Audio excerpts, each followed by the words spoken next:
In May of 2023, a skier riding the gondola up Mammoth Mountain looked down at the snow and saw an animal he could not place.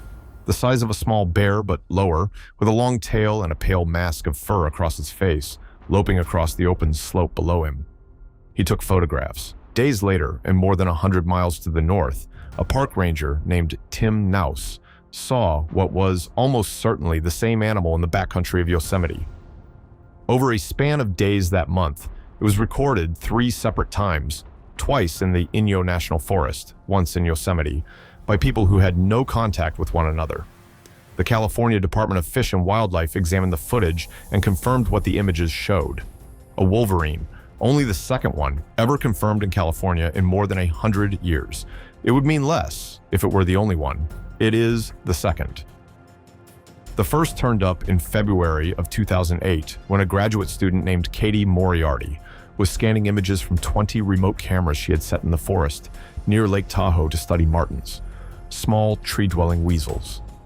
What stared back from one frame was something far larger, an animal that had not been seen in the Sierra Nevada or anywhere in California since 1922, a wolverine. Her words for it were shock and awe. That animal, nicknamed Buddy, would be detected more than 20 times over the next decade across 300 square miles of mountains. Then he vanished. The 2023 wolverine is almost certainly a different animal. A wolverine lives only 12 or 13 years, and the math no longer works for Buddy. 2 wolverines, 15 years apart, in a state that had recorded exactly 0 for the better part of a century. And every confirmed one raises the same question, the one no agency has been able to answer. Where did it come from? This is the space the entire mystery lives in, not a population. Wildlife officials are confident that there is no breeding population of wolverines anywhere in California, and they are almost certainly right. But not nothing either. These are not anecdotes or blurry shapes. They are confirmed animals, verified by photographs, video, and in one case, genetic material. A confirmed wolverine that does not belong, with no traceable origin and no mate, is not evidence of a return. It is also not evidence of a mistake. It sits in between, and the in-between is the problem. The animal itself makes the puzzle stranger. Gulo Gulo, the wolverine, the largest member of the weasel family, a compact, muscular predator weighing between 25 and 55 pounds that looks like a small bear with oversized claws and carries a reputation for ferocity out of all proportion to its size. There are perhaps 300 of them left in the entire lower 48, scattered across the most remote high country of the northern Rockies and the North Cascades. They are snow animals in the deepest sense. A female needs a deep, persistent spring snowpack to dig the den where she raises her young, which ties the species to the coldest, highest, most isolated terrain on the map. In November of 2023, after 2 decades of litigation, the U.S. Fish and Wildlife Service listed the wolverine in the contiguous United States as threatened under the Endangered Species Act, a species of a few hundred individuals, low genetic diversity, and shrinking snow. California was part of its native range until fur trapping erased it in 1922, which is where the real question begins, because the geography should make these sightings impossible. The nearest breeding population of wolverines to the Sierra Nevada sits in Idaho and the northern Rockies, more than 400 miles away, and by some measures, closer to 600. To get from there to California, a wolverine cannot simply walk through suitable habitat. It has to cross the Great Basin, hundreds of miles of arid, low-elevation, snowless desert that is the precise opposite of everything a wolverine needs to survive. A snow-dependent animal has to traverse a desert to reach the mountains where it is being seen. That is the part no one can cleanly explain. Not whether wolverines are appearing in California, that is documented, but how an animal built for deep snow keeps crossing the one kind of country that should stop it. The mechanism that could make it possible is real, even if it strains belief. Wolverines were nearly trapped out of the entire West by the early 20th century, then slowly recovered out of Canada into Montana, Idaho, and Wyoming, beginning in the 1970s. As populations refilled, young males began dispersing, and wolverines disperse at a scale almost no other animal matches, ranging across home territories of 300 to 500 square miles and striking out across enormous distances to find unclaimed ground. Heavy snow winters, like the record snowpack of 2023, may briefly bridge the Great Basin with enough cold, white terrain to let a determined animal cross. The door that was shut for a century is, in certain years, propped slightly open, and the proof that wolverines actually make these journeys is not theoretical. It has a name and a collar. In December of 2008, researchers in northwest Wyoming captured and radio-collared a young male wolverine they designated M56. The following spring, M56 walked south into Colorado, the first wolverine recorded in that state in 90 years. Navigating interstate highways, subdivisions, and the arid grasslands of the Wyoming Basin, terrain wolverines are not supposed to use. He was photographed in Rocky Mountain National Park in 2009, and then he kept going. M56 eventually reached North Dakota, becoming the first verified wolverine in that state in over 200 years, since 1889, before he was shot by a ranch hand in 2016.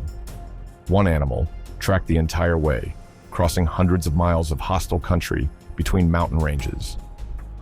The journey that seems impossible for the California Wolverines is exactly the journey M56 was documented making. Buddy was the California version of that story, and his origin was never fully solved. Genetic material recovered from him was analyzed by a team of 10 scientists and matched most closely to the Rocky Mountain population, specifically the Sawtooth Range of Idaho. If Buddy dispersed there naturally, the lead researcher noted, he would have traveled more than 400 miles to reach the Tahoe forest. If instead he had been transported by someone and released, he most likely came from a place where wolverines are common and legally trapped, Alaska or the Yukon. The DNA narrowed it, but could not close it. To this day, no one knows for certain whether Buddy walked an impossible route or was carried part of the way. The single best documented wolverine in California's modern history has an origin that remains formally unresolved. To understand why these animals are confirmed so rarely and explained so poorly, consider where they live. A wolverine holds a home range that can exceed 500 square miles of the steepest, snowbound, roadless terrain on the continent. The country least covered by cameras, least visited by people, least monitored by anyone. A single wolverine can be present in a mountain range for years and be detected only by accident.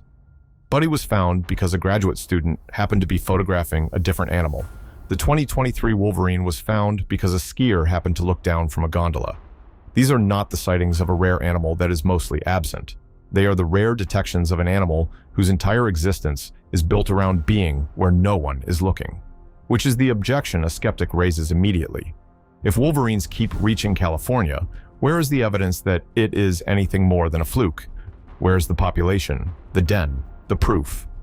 The answer comes in 3 parts, and none of them require the sightings to be mistaken. The first is coverage. The High Sierra and the Great Basin it borders are vast, roadless, and buried in snow for much of the year. The fraction of that landscape under any consistent camera surveillance is almost nothing. A lone animal moving through it trips no sensor and crosses no lens, and is recorded only when chance puts a person in the same frame. The second is uncertainty by design. Every confirmed wolverine is met with the same unanswerable debate. Did it walk or was it released? And because genetics can rarely settle that question completely, each animal is filed as an isolated vagrant before its origin is ever resolved. The not knowing becomes the conclusion. The third is the arithmetic of rarity. With only about 300 animals in the lower 48, and with female wolverines rarely dispersing far from where they were born, nearly every wandering individual is a lone male. An animal that arrives, fails to find a mate, and eventually disappears or dies far from anywhere a human will find it. Buddy vanished. M56 was shot 1,000 miles from where he started. The pattern erases its own evidence faster than the evidence can accumulate. Honesty requires saying plainly what the skeptics get right. These wolverines are almost certainly not a breeding population. Buddy spent a decade in the Sierra and never found a mate. The 2023 animal is a lone young male doing the same hopeless search. Some reported sightings are genuine misidentifications: marmots, fishers, badgers, even bear cubs seen at distance and reduced to a dark shape on the snow. And the release hypothesis cannot be dismissed. It is entirely possible that at least one of California's wolverines was put there by a human hand, rather than by an impossible walk. The mystery does not require any of these animals to be a miracle, because the real claim is narrower and harder to set down. The science does not say wolverines have recolonized California. It says that a snow-dependent predator, erased from the state a century ago, whose nearest population sits more than 400 miles away across a desert it is not built to survive, keeps turning up in the Sierra Nevada anyway, being confirmed, photographed, real, and without an explanation anyone can fully defend.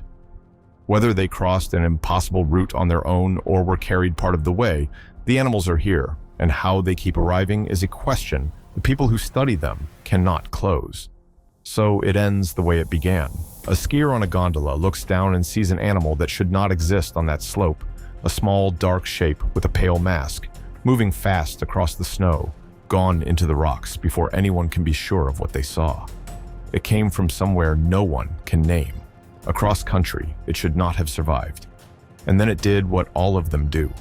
It vanished back into the high country.